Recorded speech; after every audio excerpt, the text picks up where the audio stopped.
Pendidikan Islam Awal Kanak-Kanak.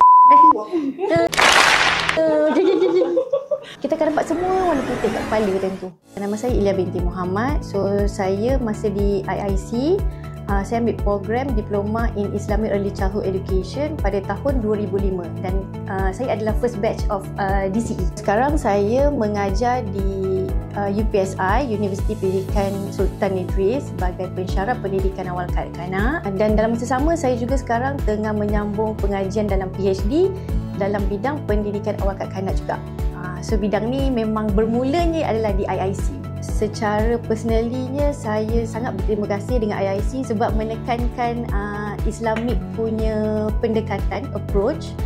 Okay, sebab dekat mana-mana saya pergi, insyaAllah kita akan tak mudah tersasar sebab kita akan berbalik-balik kepada fundamental kita Islamik. Masa batch saya yang paling saya ingat, kami kena pakai tudung putih setiap hari Isnin dan Selasa. Tapi saya tak sure sekarang ni ada lagi atau tidak, tapi saya rasa benda tu dia macam simbolik.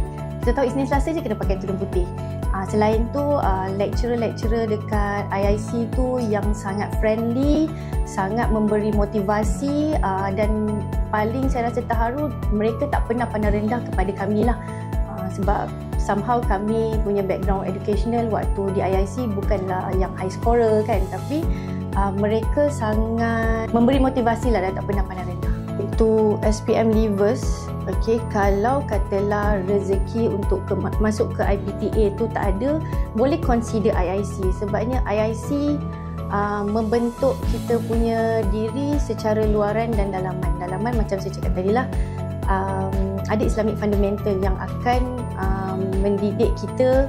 Bila kita ada di mana-mana, kita akan ingat lah apa yang boleh, apa yang tak boleh. Tapi secara lainnya, lecturer-lecturer yang di IIC banyak memberi input, memberi motivasi.